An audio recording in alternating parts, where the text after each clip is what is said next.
जहां नारी का सम्मान, वहां बसते हैं देवी देवता। हाथरस की बेटी के साथ क्रूरता क्या नारी सम्मान है?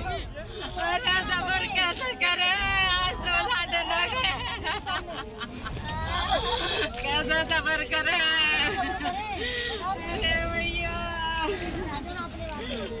हम चाहते हैं हमारी बेटी को घर तक ले जाया जाए। हमारे जो हिंदू नियम है, हमें हल्दी वगैरह लगानी होती है, हम अपनी बेटी को। क्या सचमुच भारत में 33 करोड़ देवी देवता हैं? बलरामपुर में एक बेटी से बलात्कार, कहां हैं देवी देवता? प्रकरण में पुलिस ने तुरंत कार्रवाई करते हुए जो नामजद अभियुक्त हैं इनको गिरफ्तार कर लिया है। उत्तर प्रदेश का बलरामपुर भी हाथरस निकला। बलरामपुर में एक बेटी पर हाथरस वाला अत्याचार। मध्य प्रदेश का खरगोन भी हाथरस निकला। खरगोन की बेटी के साथ हाथरस जैसी दरिंदगी। लड़की पीड़िता को लेकर खेत में गए, वहां उसके साथ दुष्कर्म किया। देवी देवता हैं तो नारी पर इतना अत्याचार क्यों? देवी देवता के देश में और कितने हाथरस? कोई इतने से भी कहां से जाता है? तो अब आप देखिए कि हाथरस मामले को लेकर जहां एक तरफ देश में सियासत गरमाई हुई है, पूरा देश ये मांग कर रहा है कि गुनाहगारों को सजा जल्द दी जानी चाहिए, लेकिन उसी के साथ बलरामपुर की खबर ने भी सबको चौंका कर रख दिया है।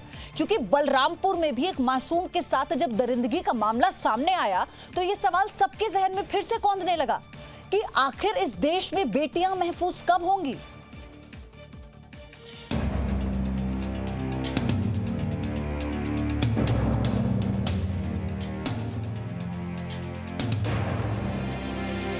यत्र नार्यस्तु पूज्यन्ते रमन्ते तत्र देवताः, यत्र तास्तु न पूज्यन्ते सर्वास्त्र त्राफलाः क्रियाः।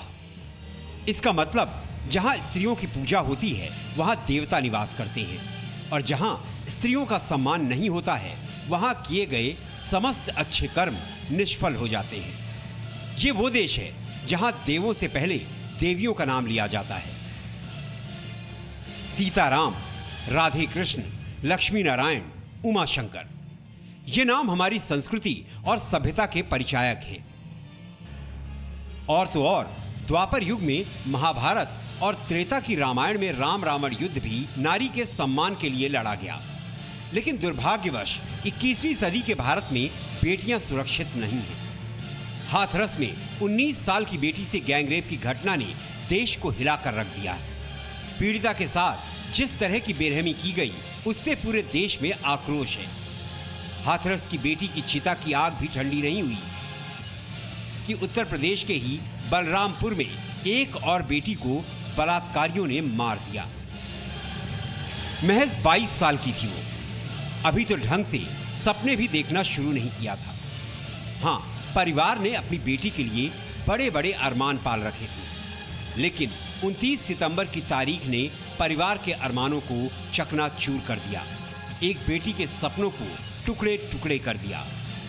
सुबह 10 बजे घर से निकली तो कहा कि बीकॉम में एडमिशन कराने जा रही हूँ, लेकिन जब लौटी तो ऐसी हालत में थी कि परिवार के लोगों के पैरों तले जमीन निकल गई। वो सिर्फ इतना ही कह सकी, माँ बहुत दर्द हो रहा है, अब मैं बचूंगी नहीं। पैर तोड़ दिए, कमर तोड़ दिए, हमारी बच्ची एकदम अपंग हो गई थी। न बोलने भर का ताकत था, न उठने भर का ताकत था। मुँह से आवाज ही कुछ भी नहीं निकले कि मम्मी क्या हुआ क्या नहीं। बहुत पूछे, कुछ भी नहीं बोली। फिर 10 मिनट के बाद उसके पेट में जलन होने लगा। फिर कही है मम्मी हम मर जाएंगे, हमारे पेट में बहुत जलन होती है। हाथरस की बेटी के जाने के जख्म अभी भरे भी नहीं थे कि बलरामपुर की बेटी भी कुछ दरिंदों की दरिंदगी के आगे जीवन हार गई। घर वालों का कहना है कि 29 सितंबर को एडमिशन कराने गई थी छात्रा। शाम 7 बजे जख्मी हालत में रिक्शे से घर लौटी। छात्रा के शरीर की कई हड्डियां टूटी हुई थी। छात्रा के हाथ में ग्लूकोज की ड्रिप भी लगी थी। नशीला इंजेक्शन देकर छात्रा से गैंगरेप का आरोप लगाया। गैंगरेप के बाद आरोपियों ने डॉक्टर भी बुलाया था। हालत ठीक न होने के बाद रिक्शे पर घर भेज दिया। अस्पताल ले जाने के दौरान रास्ते में छात्रा की मौत हो गई। 5-6 लड़कों पर आरोप लगाया है।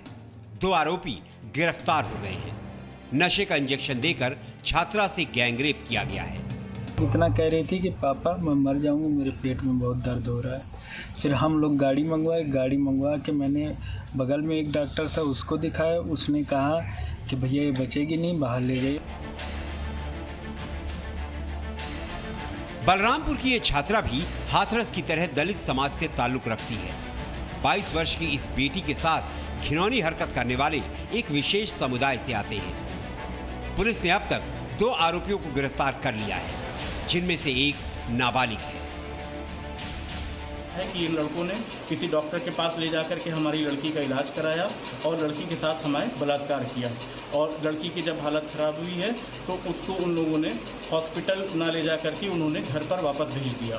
तो इस प्रकरण में पुलिस ने तुरंत कार्रवाई करते हुए जो नामजद अभियुक्त हैं इनको गिरफ्तार कर लिया है।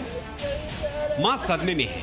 उसे भरोसा नहीं हो रहा है कि जिस बेटी को 22 साल पाला पोसा अब वो नहीं है। नौ ले जाइए या बलरामपुर ले जाए, बहुत सीरियस हो गई है। फिर तुलसीपुर अब मटेना के बीच में, सोनपुर के बीच में हमारे बच्चे का इस्तेमाल हो। परिवार बेटी के लिए मातम मना रहा है। बेटी पर हुए अत्याचार के लिए इंसाफ मांग रहा है। ऐसे में राजनीतिक बयान बहादुरों के बयान सोशल मीडिया पर न हो, ऐसा तो संभव ही नहीं है। लिहाजा समाजवादी पार्टी के अध्यक्ष अखिलेश यादव ने ट्वीट किया और योगी सरकार को कटघरे में खड़ा कर दिया। उन्होंने लिखा कि हाथरस के बाद अब बलरामपुर में भी एक बेटी के साथ सामूहिक बलात्कार और उत्पीड़न का घृणित अपराध हुआ है। घायलावस्था में पीड़ित की मृत्यु हो गई है। भाजपा सरकार बलरामपुर में हाथरस जैसी लापरवाही व लीपापोती ना करे और अपराधियों पर तत्काल कार्रवाई करे। अखिलेश जी, उत्तर प्रदेश में आपने भी राज किया है। हाथरस और बलरामपुर जैसी घटनाएं कोई नई बात नहीं है, तो जरा राजनीति से ऊपर उठकर पीड़ित परिवार के बारे में कुछ सोचें तो बेहतर होगा। खैर, इस मामले में पुलिस ने 2 आरोपियों को तो दबोच लिया है और बाकियों की तलाश की जा रही है। रेप, गैंगरेप, छेड़छाड़ ये ऐसी घटनाएं हैं जो जगह, जिला, राज्य, देश या सरकार देखकर नहीं घटती। ये तो समाज की वो बुराई है जो सोच में पनपती है। अगर बेटियों की सुरक्षा के साथ साथ बेटों की हरकतों पर भी नजर रखी जाए तो शायद इसे कम जरूर किया जा सकता है। ब्यूरो रिपोर्ट, जी मीडिया। अगली खबर भी आपको चौंका देगी, क्योंकि सिर्फ उत्तर प्रदेश ही नहीं, मध्य प्रदेश में भी एक बेटी का गैंगरेप हुआ है। खरगोन के झिरनिया थाना क्षेत्र में नाबालिग से गैंगरेप का मामला सामने आया। रात में नाबालिग अपने भाई के साथ खेत की रखवाली कर रही थी। इस दौरान आरोपी पानी पीने के बहाने आए, पानी मांगकर पीने के बाद चले गए। कुछ देर बाद दोबारा लौटे और लड़के से मारपीट कर नाबालिग को उठा ले गए और 3 आरोपियों ने गैंगरेप को अंजाम दिया। पीड़ित का भाई ग्रामीणों को लेकर जब पहुंचा तब तक आरोपी फरार हो चुके थे। फिलहाल पुलिस मामले की जांच कर रही है। लड़की पीड़िता को लेकर खेत में गए, वहाँ उसके साथ दुष्कर्म किया और उसके बाद उसको मेन रोड पे छोड़ के भाग गए, जहाँ पे गांव के अन्य लोग वहाँ पहुँचे और उसको लड़की को वापस लेके आए। भाई ने बताया कि उसके साथ घटना हुई। उसके बाद जब वो बुलाने गया और वापस लेके वो करीब जब तक पहुँचा तब तक करीब 2.5-3 बज चुके थे। अब हाथरस मामले में बड़ी खबर ये आ रही है कि जांच के लिए गठित एसआईटी की टीम वहां पहुंच चुकी है। तो वहीं पीड़िता की ओर से अब इस मामले में निर्भया केस की वकील रही सीमा कुशवाहा मुकदमा लड़ेंगी। सूत्रों के मुताबिक ये बड़ी खबर मिली है और हो सकता है कि आज सीमा कुशवाहा हाथरस जाकर पीड़ित परिवार से मुलाकात करें। तो फिलहाल ये बड़ी अपडेट है, क्योंकि सीमा कुशवाहा वही वकील हैं जिन्होंने निर्भया केस को लड़ा है। निर्भया की तरफ से उनकी मां की लड़ाई में लगातार साथ दिया और अब ये जानकारी है कि हो सकता है कि आज ही वो हाथरस पहुंचे, क्योंकि हाथरस की बेटी को इंसाफ दिलाने का जिम्मा सीमा कुशवाहा अपने कंधों पर ले रही हैं।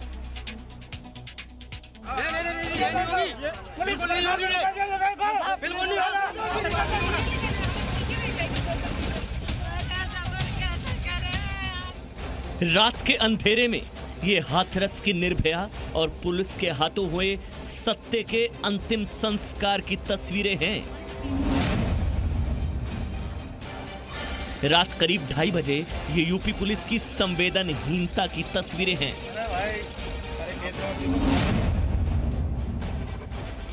हाथरस की जिस बेटी को हत्यारों ने अर्थी तक पहुंचा दिया, उसका सच दबाने के लिए क्या पुलिस ने रात के अंधेरे में अंतिम संस्कार कर दिया?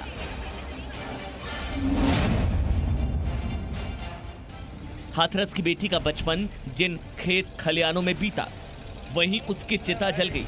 शमशान घाट की बजाय क्यों आधी रात को उसकी चिता जलाई गई? आखिर ऐसी क्या जल्दी थी कि परिवार की मर्जी के बिना, परिजनों की मौजूदगी के बिना, हिंदू संस्कारों के खिलाफ जाकर एक बेटी से उसका आखिरी हक भी छीन लिया गया? सुनिए जी न्यूज को जो वीडियो मिला है, उसमें कैसे यूपी पुलिस ने एक बेटी से सम्मान से अंतिम संस्कार का उसका हक भी छीन लिया।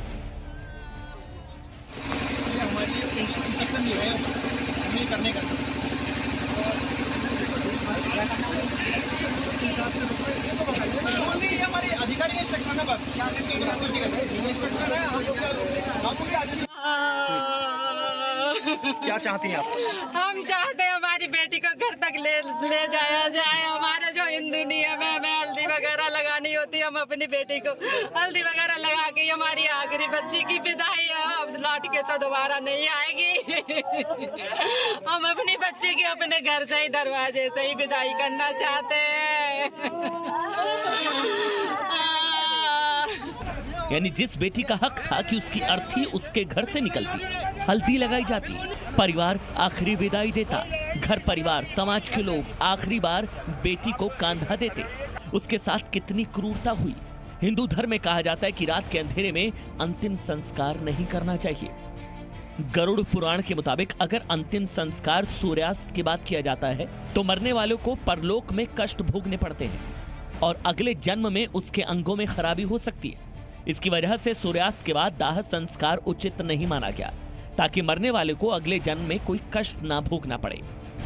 फिर भी एक बेटी से उसका आखिरी हक छीन लिया गया।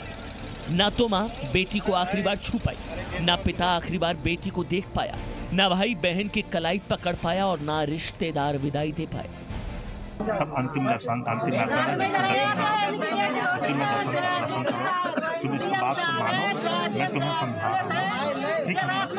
तुम समझदार आदमी, तुम समझदार आदमी। 4 बजे कोई नहीं आएगा सर। 12 और 1 के बीच में नहीं लगनी चाहिए। अब सुबह का टाइम हो गया। अब यहाँ से वहाँ तक जाएंगे, वहाँ प्रोग्राम करेंगे, तब तक जो है 3 बज जाएगा, 2:30 बज जाएगा। ठीक है, तुम मुझ पर विश्वास करो। तुम्हारा हम सब आप पे विश्वास है, तुम हम पर विश्वास करो। तुम्हारा विश्वास हम 1 इंच भी इधर डोला तो मुझे मेरे हाथरस की पीड़िता का शव पुलिस जब उसके गांव लेकर गई तो किसी को भी अंदाजा नहीं था कि पुलिस इतनी क्रूरता दिखाएगी। परिवार कहता रहा कि बेटी के अंतिम संस्कार के लिए सुबह तो होने दो, लेकिन उसका आधी रात में जबरन अंतिम संस्कार कर दिया गया। क्यों कर रहे हो आप इनसे? मैं क्या करता मैं तर अभी अपने समय परिवार में बात पड़ रही है, आप पे पड़ती है, आप क्या करते? ये सब हम आपस में बात करते हैं, हम सब आपस में बात करते हैं। जैसे कि वहाँ पे हम लोगों ने पहले सुनो पहले ये विपदा हम पे पड़ रही है, वो आप पे पड़ती होती है। आप बताओ, आप क्या करते हैं, ये बताओ। Presenting B News app, available on Google Play and App Store. Download it now.